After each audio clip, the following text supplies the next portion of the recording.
नमस्कार दोस्तों।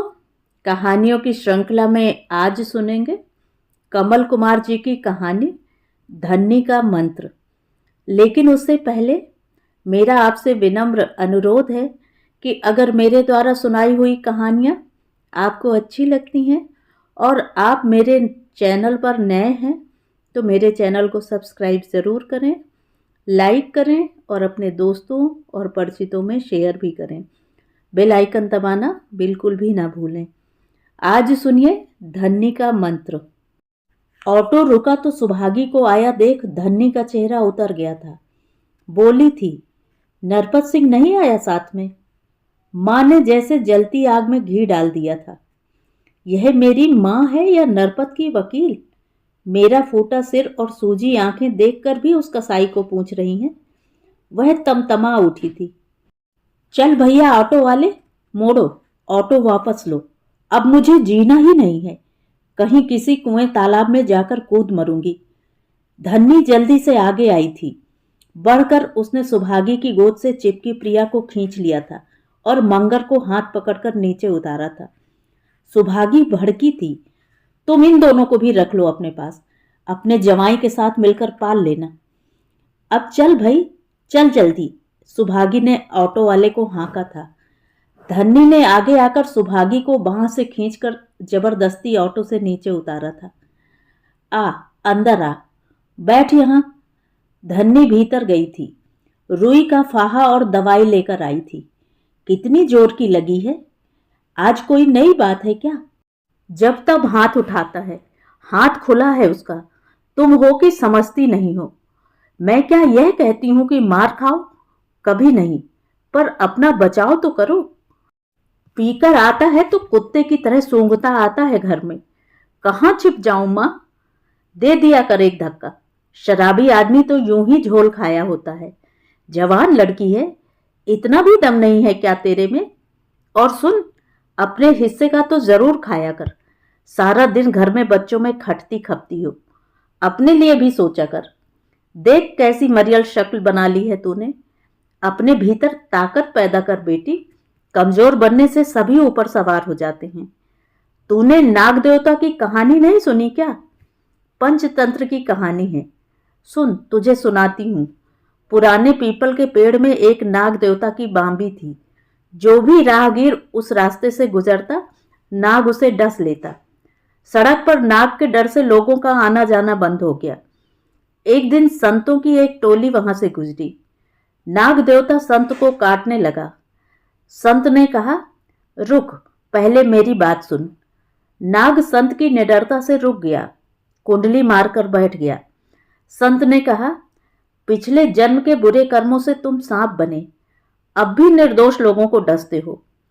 अगले जन्म में क्या होगा, कभी सोचा है क्या? नाग देवता को अपनी गलती का एहसास हुआ। उसने काटना छोड़ दिया। राहगीर फिर से सड़क पर आने जाने लगे, लेकिन जो भी नाग को वहां देखता उस पर पत्थर मारता। लड़के, बच्चे और बड़े सभी कौतूहलवश उसे देखते और डंडी सोंटी से खींचते। नाग देवता बचने की कोशिश करते, पर उनका शरीर जख्मी हो गया। त्वचा पर घाव बन गए। अधमरा सा वह लेटा रहता। एक दिन वही संत वहां से गुजरे तो नाग की हालत देखकर हैरान हुए। पूछा, यह दशा कैसे हुई? नाग ने कहा, आपके ही उपदेश का पालन कर रहा था। संत हंसे, बोले, भाई तुम्हें मैंने काटने के लिए मना किया था, फुफकारने के लिए तो नहीं। अपनी रक्षा करना भी तो आपका धर्म है। नाग को सच्चाई का बोध हुआ। वह फिर से अपने स्थान पर रहने लगा और सड़क पर लोग भी आते जाते रहे, लेकिन नाग के पास आने की हिम्मत कोई नहीं करता। सुभागी ने ध्यान से कहानी सुनी थी। बोली, मां, मेरे पास कौन सी ताकत है कि मैं फुफकारूं? पढ़ी लिखी तो हूं नहीं कि नौकरी कर लूं और अपने घर और अपने बच्चों की जरूरतें पूरी कर लूं। धन्नी ने कहा था, बहुत पढ़ी लिखी नहीं तो क्या हुआ बेटी, तेरे हाथ में तो हुनर है, कितना अच्छा काम कर लेती थी। तू नानकी बहन जी से बात करना, जरूर कोई रास्ता निकालेंगी। सुभागी ने सामने रखी टाइम पीस से समय देखा। चलती हूं मां, घर में बहुत काम पड़ा है। धन्नी ने कहा था, जा, पर अक्ल और हिम्मत से काम लेना। सुभागी ने समाज सेविका नानकी बहन जी से बात की थी। नानकी सुभागी के साथ नरपत सिंह के दफ्तर गईं। उसके अफसर को चिट्ठी दी थी कि नरपत सिंह की आय का कुछ हिस्सा उसकी पत्नी को दिया जाए ताकि घर और बच्चों की जरूरतें पूरी हों। नरपत सिंह सारा पैसा अपनी शराब में खर्च न कर सके। अफसर ने तसल्ली दी थी कि वह जरूर कुछ करेगा। दोनों बाहर आईं। नानकी ने पूछा, सुभागी, घर के काम के बाद कुछ समय निकाल सकती हो तो हमारी संस्था के साथ काम कर सकती हो। गांव, कस्बों और ढाणियों की बहुत सी औरतें हैं जो खाली समय में पैच वर्क का काम करती हैं। इस तरह का काम तुम अपनी माँ के साथ भी करती थी। तुम्हारा काम मैंने देखा था, बहुत अच्छा था। संस्था की औरत घर आकर तुम्हें रंगीन धागे, कपड़ा, कपड़े के टुकड़े, शीशे, सितारे और दूसरी चीजें दे देगी। घर आकर ही तैयार माल ले जाएगी। काम की सही मजदूरी तुम्हें मिलेगी। तुम्हारे बच्चे छोटे हैं, घर में बैठकर फुर्सत में काम करोगी और कुछ पैसा भी कमाओगी। सुभागी ने हामी भरी थी। वह नरपत सिंह के जाने के बाद मंगरू को स्कूल भेजती, घर का काम निपटाती और संस्था के लिए चीजें बनाती। छोटी प्रिया पास ही खेलती रहती। संस्था से सामान आता, वह अपने हुनर से रंग बिरंगे धागों, शीशों, सितारों से सजाकर चादरों, तकिए के गिलाफों, थैलों, गद्दी के कवर में जान डाल देती। सुभागी के हाथ में जादू था। उसका काम अलग पहचाना जाता था।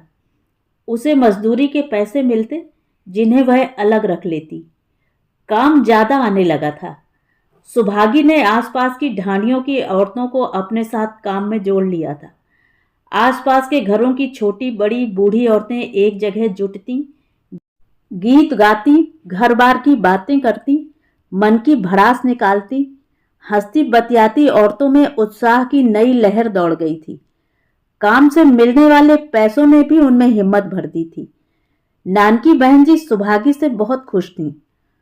रोज संस्था में औरतों की गिनती बढ़ रही थी। नानकी बहन जी ने उन्हें संस्था की बहुत छोटी माइक्रो क्रेडिट बचत योजना की बात समझाई थी, जिसमें वे 5 रुपए की छोटी रकम भी जमा कर सकती थी और जरूरत पड़ने पर बैंक से उधार भी ले सकती थी। 5 रुपए से शुरू इस बचत योजना की राशि अब हजारों में हो गई थी। नानकी बहन जी के कहने पर सुभागी अब कार्यकर्ता की तरह काम करने लगी थी। वह औरतों को एकजुट करती, उनके फायदे की सूचनाएं देती। संस्था की साक्षरता अभियान शाखा भी इनके बीच काम करने लगी थी। औरतें मिल बैठकर काम करती। काम करते करते उन्होंने 100 तक की गिनती सीख ली थी। धीरे धीरे करके वर्णमाला का ज्ञान भी हो गया था। वर्ण जोड़ जोड़कर शब्द भी बनाने लगी थी। इसके अलावा संस्था की कल्याण योजना औरतों को अपनी और बच्चों के स्वास्थ्य लाभ के लिए घरों में ही क्या किया जाता है वह भी सिखाती। साफ सुथरा पौष्टिक खाना सस्ता भी होता है और लाभदायक भी।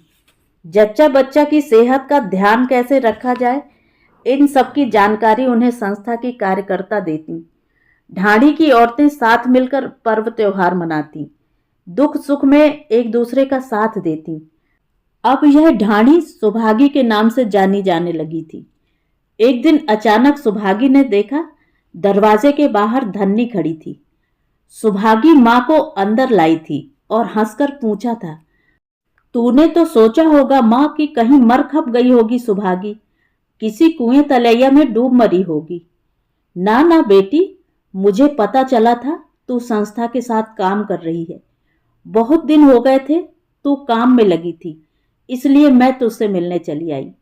यह ढाणी तो अब तेरे नाम से जानी जाती है। हाँ माँ, नाग देवता के फुफकारने का मंत्र तो तूने ही दिया था ना। लेकिन बेटी, ताकत और हौसला तो तेरा अपना ही था ना। और देख, तेरी ताकत से दूसरी कितनी औरतों को भी ताकत मिली है। फिर भी माँ, मेरी ताकत का एहसास भी तूने ही दिलाया था। सुभागी ने माँ को संस्था की सारी गतिविधियों की जानकारी दी थी। धन्नी का कलेजा खुशी और गर्व से फूल गया। उसने सुभागी को गले से लगा लिया।